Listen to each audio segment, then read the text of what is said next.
시몬 베드로가 서서 불을 쬐더니 사람들이 묻되 너도 그 제자 중 하나가 아니냐? 베드로가 부인하여 이르되 나는 아니라. 하니 대제사장의 종 하나는 베드로에게 귀를 잘린 사람의 친척이라. 이르되 내가 그 사람과 함께 동산에 있는 것을 내가 보지 아니하였느냐? 이에 베드로가 또 부인하니 곧 달기 울더라. 하나님의 말씀은 요한복음 18장 25절부터 27절입니다. 오늘 우리에게 주시는 하나님의 말씀은 요한복음 18장 25절부터 27절입니다. 제가 받들어서 읽겠습니다. 시몬 베드로가 서서 불을 쬐더니 사람들이 묻되 너도 그 제자 중 하나가 아니냐? 베드로가 부인하여 이르되 나는 아니라 하니 대제사장의 종 하나는 베드로에게 귀를 잘린 사람의 친척이라. 이럴 때 내가 그 사람과 함께 동산에 있는 것을 내가 보지 아니하였느냐? 이에 베드로가 또 부인하니 곧 자기 울더라. 이것은 하나님의 말씀입니다. 아멘. 예, 앉으시기 바랍니다. 예, 옆에 계신 분들한테 한번 인사하시겠습니다. 좋은 일이 생깁니다. 인사하시겠습니다. 예. 한 주간 잘 보내셨습니까? 예. 설 명절 앞둔 주일인데 평상시 같으면 마음이 분주하고 그러실 텐데요. 가족들이 잘 모이십니까? 어떠십니까? 궁금합니다. 집사님 기도하신 대로 못 모이시는 분도 있을 것 같고 그래도 모이자 하시는 분도 있을 것 같은데요. 참 애매합니다. 가족 5인 이상 어떻게 잔속할지. 잔속은 실효성이 없을 것 같고 가급적 모이지 말아달라고 하는 요청인 것 같은데 우리 추석 때도 못 모였는데 또 설날에도 모이지 못하게 돼서 안타깝고 그렇습니다. 아무튼 참 어려운 시기를 지나가고 있는데요. 집사님 기도하신 것처럼 속히 이러한 일들이 빨리 지나가게 되기를 우리 계속 노력하고 기도하고 했으면 좋겠습니다. 한 주마다 우리 빵빵 터집니다. 뭘 이상한 사람들이 도대체 이번 주에는 여의도의 모 순복음교회에서 무슨 카드를 나눠준다고 코로나 무슨 카드라고 그걸 지니고 있으면 안 걸린다고 세계에서 한국에서 제일 큰 교회라는 그 교회 목사가 여러분 코로나는 마스크 잘 쓰시고 하는 분들이 안 걸리지 은혜가 충만하거나 믿음이 충만하신 분이 안 걸리는 게 아니고 코로나 카드를 지니고 있다고 해서 안 걸리는 것도 아니고 그렇습니다. 이 어이없음과 이 비루함과 이 수준이 저급함이 어디까지 갈지 또 다음 주에는 이번 주에는 무슨 뉴스가 도배될지 안타깝고 불행하고 답답하고 분노가 차오르고 합니다만 어떻게 하겠습니까? 자, 아무튼 글루미한 설 명절 앞두고 있는데요. 아무튼 힘내시고 오늘도 말씀으로 큰 은혜를 누리시는 여러분 되길 바랍니다. 오늘은 우리 18장 말씀 특별히 25절, 27절을 읽었는데요. 우리 함께 살펴보려고 하는 것은 15절부터 한번 살펴보려고 합니다. 오늘 본문의 말씀은 예수님께서 체포당하신 능동적으로 순종의 길을 십자가의 길을 걸어가신 다음 예수님께서 안나스라고 하는 집으로 대제사장 안나스의 집으로 끌려가시고 거기에서 신문당하시는 이야기로 되어 있습니다.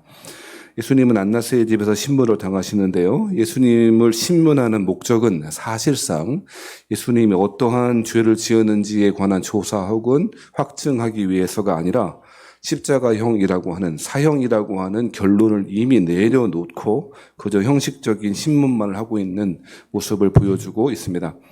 마치 오늘날 검찰이 미리 답을 정해놓고 저 사람은 나쁜 사람이야 라고 그렇게 정해놓은 다음에 어떤 가족의 일가족을 탈탈 털어서 있는지 없는지 만들어서 징역을 4년씩이나 때리는 그런 짓들을 지금 안나스와 같은 사람들이 하고 있는 것이죠. 자, 그래서 예수님께서 안나스의 집에서 신문 당하시는데 특별히 오늘 본문의 15절부터 살펴보려고 하는데 그 본문은 소위 샌드위치 구조로 되어 있습니다. 샌드위치 구조 아시죠? 겉과 아래, 제일 위와 아래 사이에 샌드위치에 햄버거에 패티를 넣어서 중요한 내용들을 전하는 방식, 그것이 샌드위치 기법이라고 하는데요. 여러분 그 본문의 말씀 보시면 15절부터 18절까지 베드로가 첫 번째 부인하는 장면이 나와요. 그죠? 거기에 17절에 보면 나는 아니라 하지 않습니까? 첫 번째 부인했고요. 25절, 27절에 보면 25절에 나는 아니라, 27절에 나는 아니라 세 번 부인하죠. 그리고 19절부터 24절까지의 예수님이 자신을 드러내놓고 이야기하시는, 예수님이 자기를 메시아임을 드러내놓고 이야기하시는 장면이 나와 있습니다. 즉 베드로의 부인하는 장면과 장면 사이에 예수님의 시인하시는, 예수님이 하나님의 아들이심을 시인하시는 장면을 통해서 소위 샌드위치 기법을 통해서 말씀을 전달하고 있죠. 굉장히 대조적으로 메시지를 효과적으로 전달하는 방법인 것 같습니다. 어떤 대조입니까? 베드로는 나는 아니라 라고 이야기하고 예수님은 내가 그니라, 예언했던 그 메시아가 나다라고 이렇게 이야기하는, 나는 아니라 그리고 내가 그니라라고 하는 말이 대조하고 있죠. 이 대조를 효과적으로 전달하기 위해서 이 샌드위치 기법을 통해서 이 요한이 우리에게 메시지를 전해주고 있다는 것입니다. 예수님은 자신의 메시아이심을 이미 훨씬 전부터 이야기하셨고 사람들에게 공개적으로 이야기하셨음에도 불구하고 그 사실을 받아들이고 싶지 않았던 대제사장의 그룹들, 바리새인들, 이런 사람들은 예수님이 메시아가 아닐 거라고, 율법을 지키지 않거나 자신들의 전통을 지키지 않았으므로 메시아가 될 수 없다고 그렇게 지속적으로 그렇게 스스로 자신의 생각을 강화했고 그것이 결국 십자가 예수님 못 박게 만들어 버리는 것입니다. 이러한 예수님의 공개적인 자기 선언, 자기 계시에도 불구하고 베드로는, 예수님의 제자들은 끝까지 예수님을 잘 이해하지 못하였고 심지어 오늘 본문에는 베드로가 3번씩이나 예수님을 배반하고 부인하는 이야기가 기록되어 있습니다. 여러분, 사람들이 여러 가지에 대하여 분노하는 상황들이 있을 수 있겠습니다만 누군가가 자신을 배반하고 배반당하는 사건을 당하면 그 분노는 정말 사람이 감당할 수 없는 분노일 것입니다. 다른 거는 참고 또 참아보겠는데 내가 믿었던, 내가 사랑했던, 내가 신뢰했던 누군가가 배신했다라고 하는 그런 상황을 맞이하게 되면 저도 여러분도 참기 어려울 것입니다.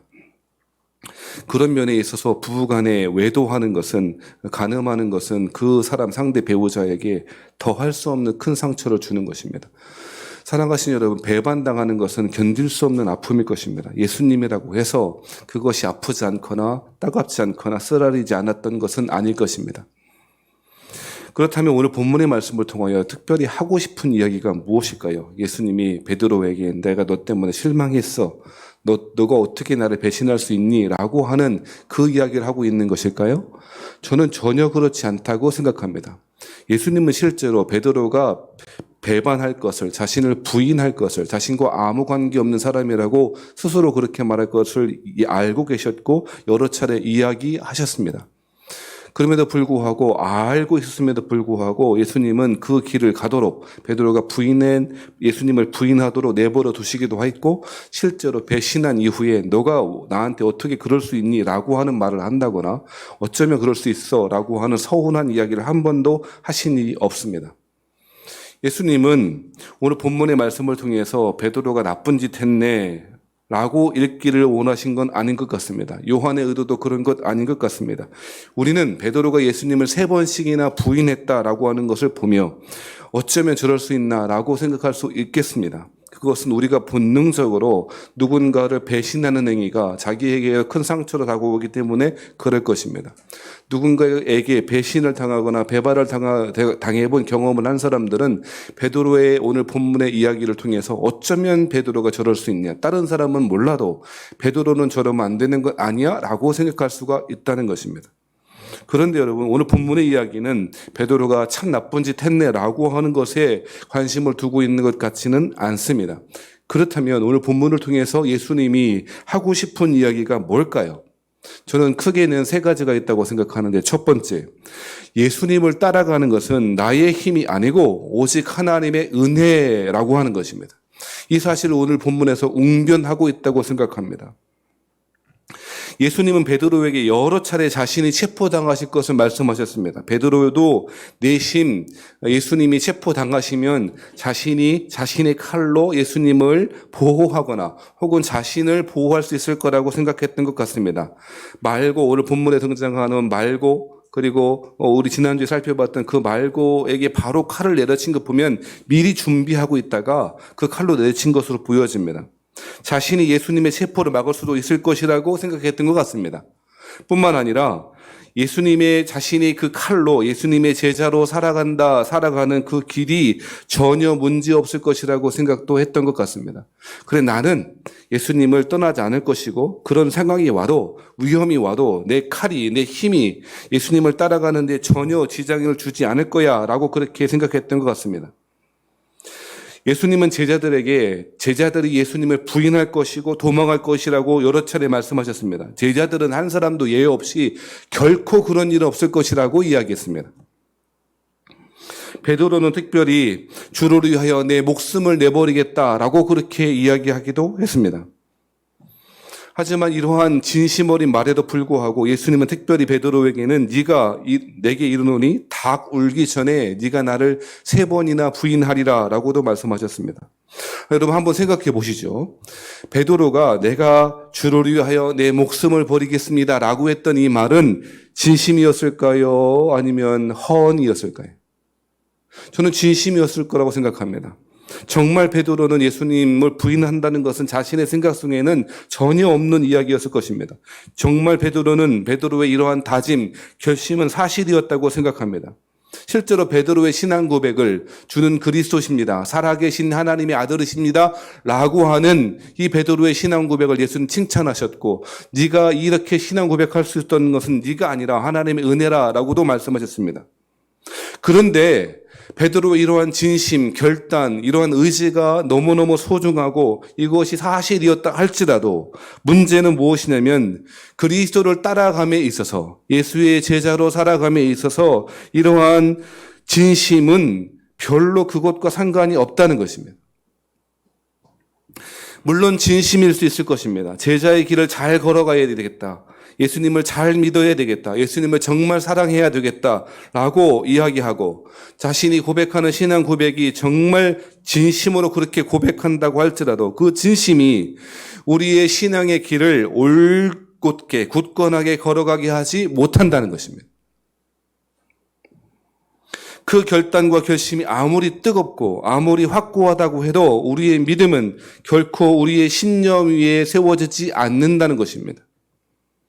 여러분, 종종 실수하는 것이 있습니다. 뭔지 아십니까? 우리가 결단하기만 하면, 우리의 결심이 진심이기만 하면 신앙생활을 잘 할 수 있을 것이다 라고 착각하고 오해하는 때가 많이 있는 것 같습니다. 우리 수련회 때, 학교 다닐 때 그런 수련회 많이 다녀보지 않았습니까? 수련회 때 뜨거운 눈물을 흘리며 회개하고 통곡하고 애통해하며 예수를 잘 믿겠다고, 주의 종이 되겠다고, 이제 예수님의 제자답게 살아가겠다고 그렇게 아무리 이야기하고 아무리 그렇게 울고 기도해도 수련회 끝나는 그 다음 날부터 풀어지고 또 그 결심이 아무리 진심이었다도 또 옛날의 생활로 돌아가지 않습니까? 뜨거운 결심이나 결단이 얼마나 연약한 것인지를 오늘 본문의 말씀은 잘 보여주고 있다고 생각합니다. 물론 그 뜨거운 진심이, 뜨거운 고백이 무의미하다고 볼 수는 없을 것입니다. 우리도 연애할 때 그렇지 않습니까? 나는 당신을 영원토록 사랑할 거야. 진심이야. 예? 그때는 진심이 있을 것입니다. 하지만 그 진심 어린 사랑의 고백이 얼마 못 가 1년, 2년 새에 한국의 수많은 사람들이 이혼하는 것 아닙니까? 이혼하는 가정들이 얼마나 많습니까? 그런 가정들에 물어보세요. 연애할 때 진심 아니었지? 아니, 진심이었지 라고 말할 거라고요. 물론 그 진심은, 고백은, 신앙의 열심은 소중하고 귀한 것입니다만 그 믿음과 신앙의 근거는 그것이 하나님의 은혜가 아닌 것은 불가능하다는 것입니다. 오늘 본문의 말씀을 통해서 우리가 살펴봐야 될 것이 있습니다. 뭐라고요? 예수를 잘 따라가기 위해서 필요한 것은 진심이 아니라 하나님의 은혜라고 하는 것입니다. 마태복음 10장 32절 33절 말씀이 있습니다. 여러분 그 말씀에 보면 이렇게 말하는데요. 누구든지 사람 앞에서 나를 시인하면 나도 하늘에 계신 내 아버지 앞에서 그를 시인할 것이요. 누구든지 사람 앞에서 나를 부인하면 나도 하늘에 계신 내 아버지 앞에서 그를 부인하리라 라고 이야기합니다. 썰렁한 농담 아십니까? 무슨 썰렁한 농담이냐. 33절에 나를 부인하면 이라고 이야기하니까 어떤 사람이 나는 남자라서 신랑 할 거니까 부인할 일이 없다. 이 고급 개그는 아닌데 아무튼 뭐 그런 이야기 하시는 분이 있더라고요. 여러분 이 32절 마태복음 10장 32절 33절 말씀에 예수님 앞에 나를 시인하면 예수님도 시인하시고 나를 부인하면 예수님 부인하면 나도 너를 부인할 거야 라고 하는 말씀은 꽤 위험한 경고일 거라 생각합니다. 반대로 어떤 사람은 이런 생각을 하는 분들도 있을 것입니다. 설마 내가 신앙을 버리고 믿음을 저버리고 예수님을 부인할까? 라고 그렇게 생각하시는 분도 있을 것 같습니다. 신앙생활을 오래 했다든지 아니면 자신의 신념이 너무 확고해서 한 번도 흔들려 보지 않은 사람들은 이런 본문의 말씀은 나에게 해당하는 말씀은 아닐 거라고 생각합니다. 근데 여러분 그거 아십니까? 그렇게 생각했던 대표적인 사람이 베드로입니다. 베드로는 진심으로 예수님 부인할 일 없다고 다짐하고 또 다짐했습니다. 심지어 죽을지언정 예수님 배반 안 할 거야 라고도 말했던 사람이 베드로였습니다. 하지만 결과는 안나스라의 집의 문지기 여종이라고 말합니다. 물론 제가 여인을 여자를 비하하는 게 아니고 당신은 여종이라고는 본문의 말씀을 보면 아주 작은 사람, 아주 값어치 없는 사람을 말하거든요. 당시 문화에. 오늘 본문에서 특별히 안나스의 집에 문을 지키는 여자 종에게 망설임 없이 한 번도 생각할 것 없이 17절 말씀에 나는 아니라 라고 이야기하고 있다는 것입니다. 이 고백은 그저 단순하게 말하는 것이 아니고 예수님과의 관계를 전적으로 부인하는 말이 나는 아니라 라고 하는 말입니다. 제가 몇 년 전에 성지순례 갔을 때에 베드로 통곡교회라고 하는 교회를 가본 적이 있습니다. 예수님의 성전이 거했던 시온산 바로 남동쪽에 조금만 내려가다 보면 예수님이 체포당하시고 굴에 감옥에 떨어지게 되는데 거기에 예수님 몸을 묶어서 감옥에 집어넣었던 그 독방도 있고 그 위에 베드로가 통곡했다라고 하는 안나스의 집이라고 알려진 그 집에 베드로 통곡교회라고 하는 교회가 세워져 있습니다. 그 통곡교회 제일 위에는 여러분 유추하듯이 닭이 이렇게 있습니다. 보통 교회 위에는 십자가가 있는데 그 교회는요 닭이 이렇게 새겨져 있습니다. 사람들 처음 보면 치킨집인가 싶을 정도로 그렇습니다. 베드로의 예수님 부인했던 그 사건을 기념하고 의미를 전달하기 위해서 그 교회는 그렇게 한 것 같습니다. 그런데 제 시각에 닭이 제 눈길을 사로잡은 것이 아니고 그 베드로 통곡교회 입구에 서 있는 성경 구절 때문에 제 마음이 움직였습니다. 라틴어로 써 있는데 라틴어로 읽지 않겠습니다. 시편 그 베드로 통곡교회 문 앞에는 시편 121편 8절의 말씀이 써 있습니다. 그 말씀은 이 말씀입니다. 여호와께서 너희의 출입을 지금부터 영원까지 지키시리로다. 저는 이 구절을 잘 알고 있었는데 이 구절이 베드로 통곡교회 앞에 써 있다는 것이 그 의미를 훨씬 더 크게 우리에게 전해주는 것 같았습니다. 마치 베드로가 우리 앞에 그 통곡교회를 지나다니는 들어가고 나오는 모든 사람들에게 외쳐서 말하듯이 너가 들어가고 나가는 것은 하나님 앞에 이 교회당 안에 들어가고 나올 수 있는 것은 너의 의지가 아니고 여호와께서 하시는 일이야 라고 그렇게 웅변하는 것 같았습니다. 사랑하신 여러분, 믿음의 반석 위에 굳게 서는 것은 나의 진심과 결단이 아니고 오직 하나님의 은혜입니다. 이 사실을 이해하고 아는 것이 신앙생활에 있어서 너무너무 중요한 것 같습니다. 우리가 여전히 이 어려운 시기에 믿음의 순리의 길을 걸어가고 있을 수 있는 이유는 우리의 진심도 결단도 다짐도 아니라 오직 하나님의 은혜인 줄 믿습니다. 시편 121편 조금 전에 인용했던 말씀 3절에 보면 이렇게 말씀하십니다. 여호와께서 너를 실족하지 아니하게 하시며 너를 지키시는 이가 졸지 아니하시리로다. 이스라엘을 지키시는 이는 졸지도 아니하시고 주무시지도 아니하시리로다. 우린 예배 시간에 많이 졸지만 우리 하나님 졸지 않으신답니다. 그 졸지 않으시고 우리를 지켜보신답니다. 5절 말씀은 여호와는 너를 지키시는 이시라. 여호와께서 내 오른쪽에서 내 그늘이 되시나니 낮의 해가 너를 상하게 하지 아니하며 밤의 달도 너를 해치지 아니하리로다. 여호와께서 너를 지켜 모든 환난을 면하게 하시며 내 영혼을 지키시리로다. 이 시편 121편의 모든 주어는 여호와라고 하는 주어입니다. 한 번도 빠짐없이 내가 아니라 여호와가 주인이십니다. 여호와가 주어입니다. 사랑하신 여러분, 우리 인생의 주어는 하나님이십니다. 우리가 신앙생활을 하는 것도 하나님의 은혜이고 우리 일상의 길을 걸어갈 수 있는 것도 하나님의 은혜입니다. 이것을 깨닫는 것이 바로 신앙생활의 안정감을 누리게 하는 것입니다. 내 자신의 진심이 아니라 하나님의 은혜와 우리 주님의 돌보심만이 우리가 여전히 신앙의 길을 걷게 하는 유일한 원인입니다. 오직 은혜로 우리를 부르시고 여전히 그 길을 신실하게 걸어가게 하시는 우리 하나님을 찬양하시는 여러분 되길 바랍니다. 두 번째로 오늘 본문의 말씀을 통해서 살펴봐야 될 것이 있다면 그러한 믿음의 진실함은 고난 중에 드러난다라고 하는 것입니다. 나 자신의 진심이 얼마나 연약한지를 언제 드러나는가? 그것은 고난과 위기의 현장에서 드러납니다. 예배 시간에 우리 함께 모여 있을 때는 다 예수 잘 믿는 사람인 것 같습니다. 아무 문제 없는 것 같습니다. 근사한 사람인 것 같습니다. 훌륭한 제자는 아니더라도 그래도 괜찮은 교인은 되었다고 자신하는 사람들이 많이 있는 것 같습니다. 그런데 그 사람들이 내 믿음의 실력이 얼마쯤 되어 있는지 잘 드러나는 순간이 바로 안나스 집 앞 문 앞입니다. 베드로에게 이 위기의 순간이 다가온 것입니다. 진심이었던 사람, 전심으로 예수님을 사랑하고 아꼈던 그 베드로가 자신의 믿음의 연약함이 언제 드러났는가? 그것은 안나스 집의 앞마당에서 드러나게 되었다는 것입니다.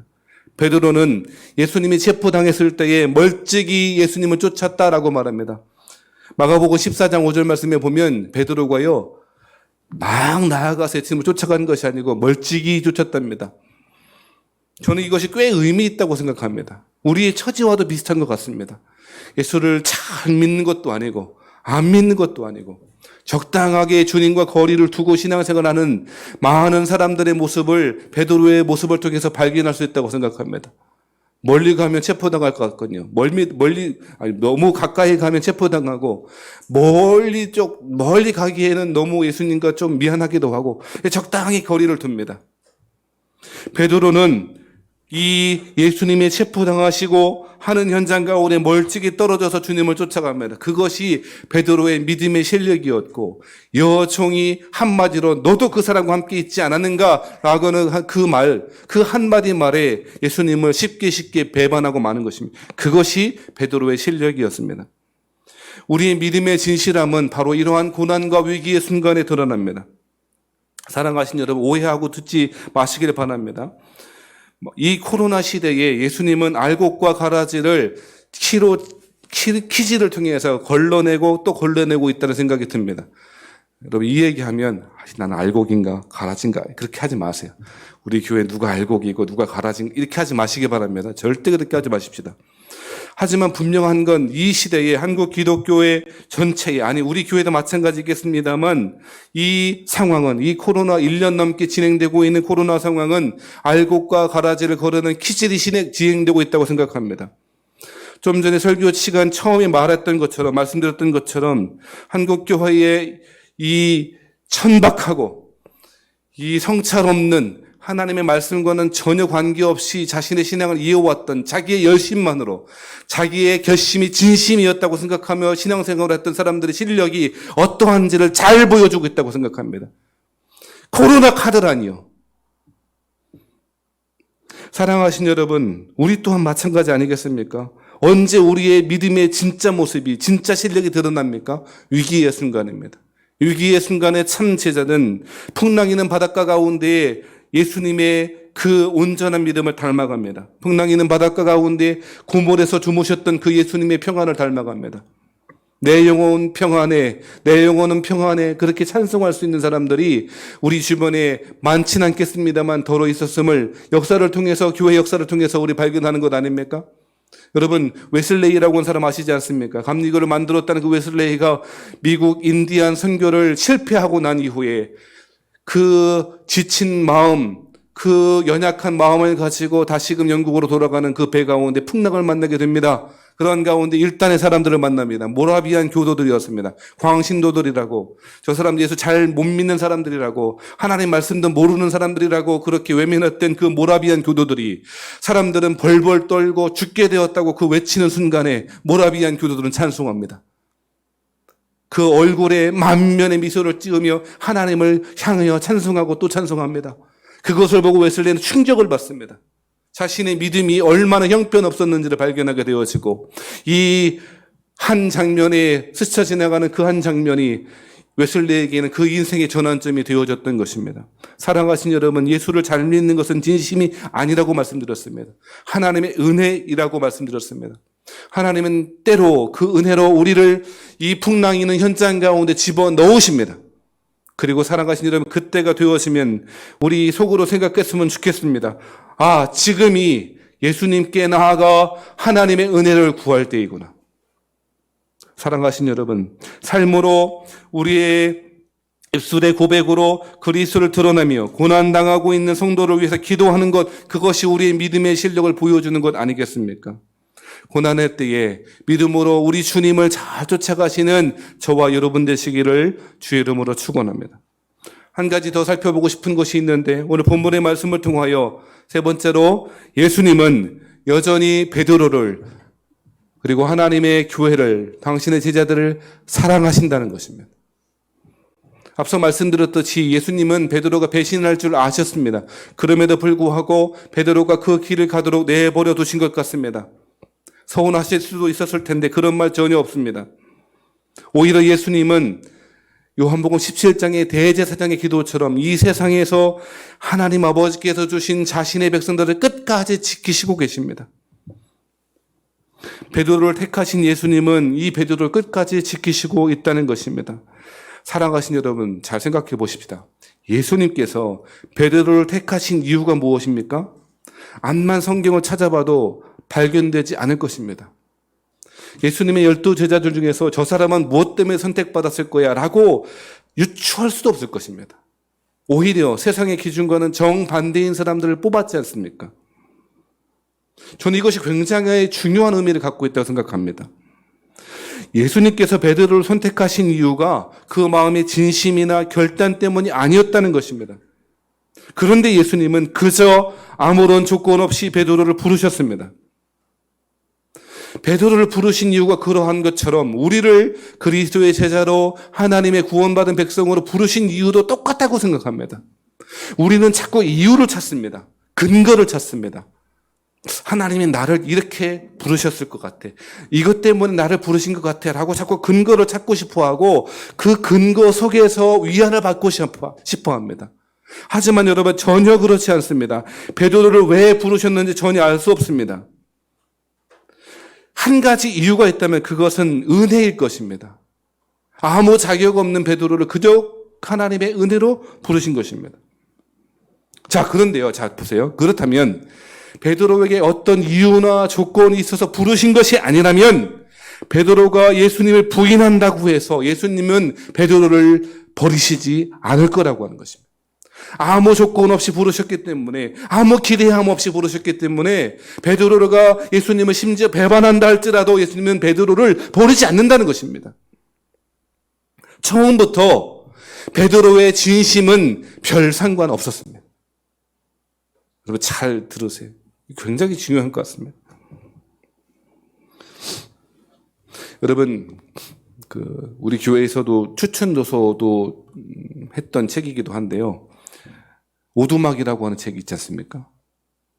저는 사실 그게 제 부교육자로 있었던 큰뜬 모 교회에서 목사님 추천해서 2000몇 년도입니까? 읽었는데 무슨 내용인지조차 새까맣게 까먹었어요. 그때는 은혜 받고 읽었는데, 그리고 내 아내가 다시 읽는다고 그래서 좋다고 이야기하길래 다시 읽어봐야 되겠다 생각했는데요. 예전에 부교육자 시대에 읽었던 것과 전혀 다른 것들이 새롭게 다가오더라고요. 여러분 꼭 한번 읽어보시기 바랍니다. 지금 인터넷으로 실시간으로 예배 들으시는 여러분도 꼭 한번 읽어보시기 바랍니다. 읽었는데요. 한번 다시 읽어보세요. 또 이게 신앙이 자라면서 많은 것들이 새롭게 보일 거예요. 제가 그 알라딘 있지 않습니까? 천안 불당동에 알라딘 새로 생겼더라고요. 아세요? 서점이 뭔가요? 이렇게 하시는 분들 곤란한. 불당동에 알라딘 중고 서점에 제가 가보니까요. 깨끗하고 제가 확인한 것만 4-5권 있더라고요. 오늘 집에 가시다가 저 불당동 알라딘 가시면 빨리 사서 보시기 바랍니다. 보실 거죠? 지키지 못할 이야기는 보겠습니다. 진심이어도 그 진심은 자, 그 오두막이라고 하는 내용은 설명하지 않겠습니다. 여러분 뭐 보실 거니까요. 그 오두막에서 뭐 하나님이 등장하고 막 이래요. 삼위 하나님이 등장하시고 파파도 등장하고 뭐 이렇게 등장하는데 주인공 맥이라고 하는 사람 자신의 막내딸이 유괴되어 죽게 되어버리고 그 가운데 고통 속에 있다가 뭐 이런 내용 아닙니까? 이 대화 가운데 제 눈을 사로잡는 한 대화가 있었는데요.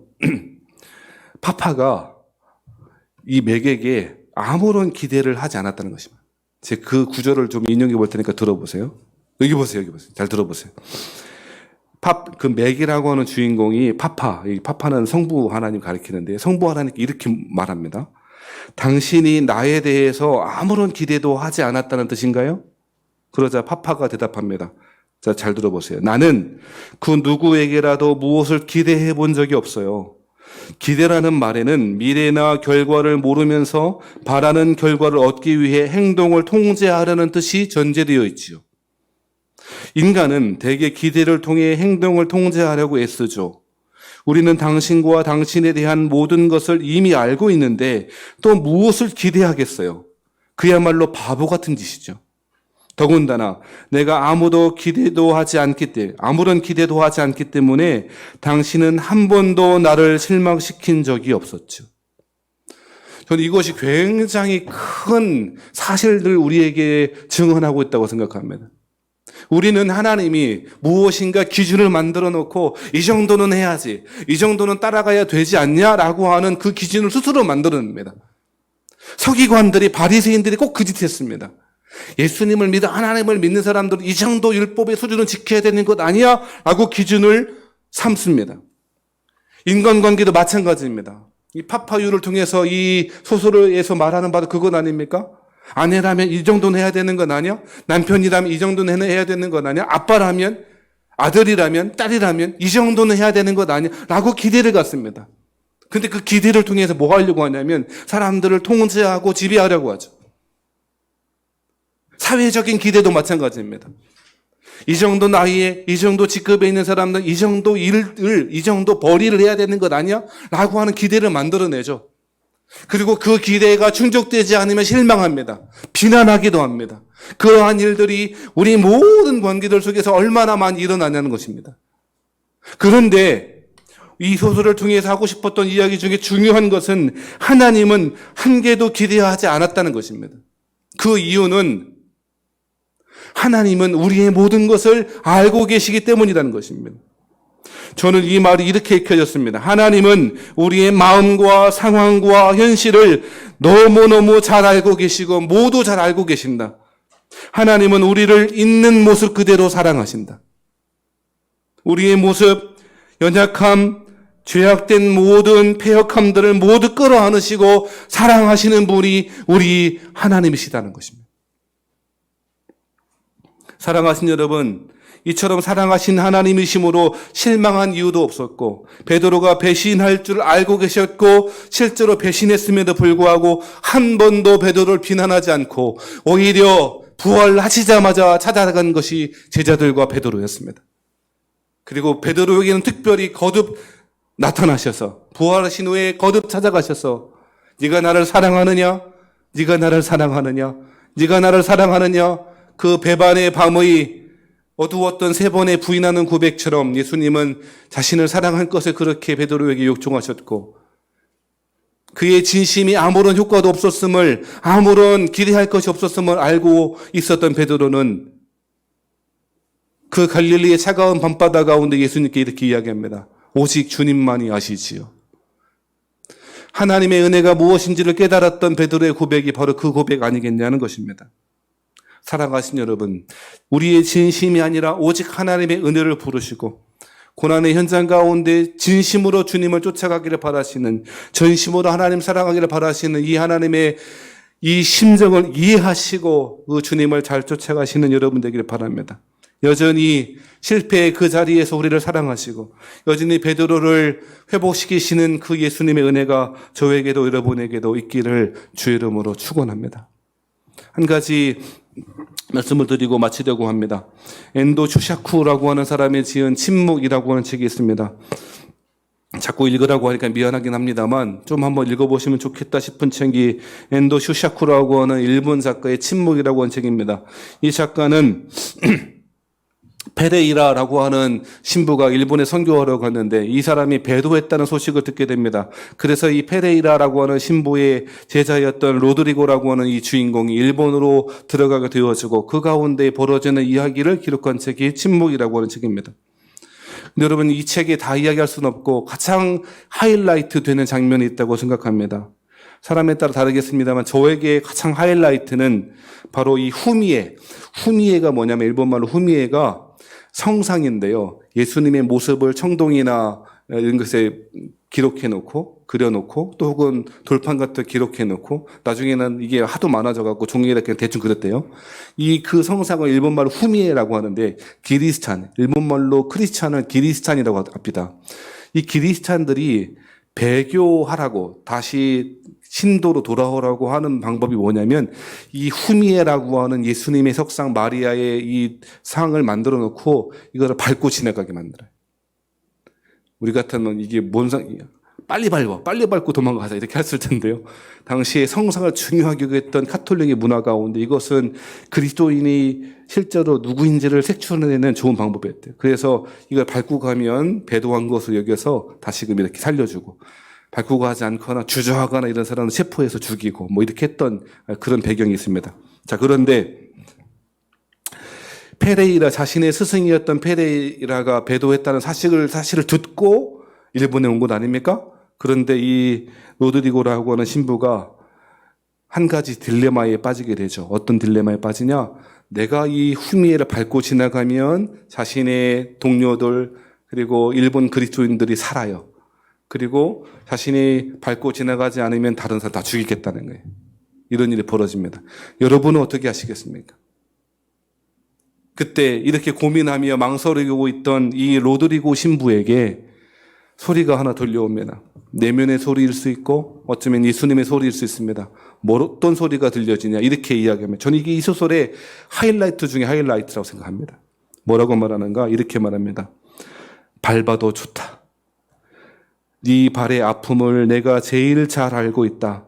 밟아도 좋다. 나는 너희에게 밟히기 위해 이 세상에 태어났고 너희의 아픔을 나누기 위해 십자가를 짊어진 것이다. 사랑하신 여러분, 베드로의 진심이 아니라 은혜로 부르시는 오히려 밟히기 위하여 십자가에 죽으시기 위하여 우리 가운데 찾아오신 그 예수님, 우리의 진심이 아니라 하나님의 주권적인 은혜로 우리를 부르셔서 당신의 제자의 길을 여전히 잘 걸어가게 하신 우리 주님을 찬양하며 고난의 때에 믿음으로 승리하시는 여러분 되시기를 주의 이름으로 축원합니다. 기도하십시다. 하나님 아버지, 나는 아니라 결심하고 다짐했지만 여전히 실패의 자리에 떨어질 수밖에 없었던 베드로에게 찾아와 주시고 그를 회복시키시고 다시금 사도로 제자로 부르셔서 당신의 소중한 그리스도의 복음을 담는 그릇으로 사용하여 주신 그 은혜가 참으로 큽니다. 고난의 때에 믿음으로 우리 믿음을 잘 지키게 하시고 오직 은혜로 승리하게 하여 주옵소서. 우리 구주 예수님 거룩하신 이름 받들어 감사하며 기도드리옵나이다. 아멘.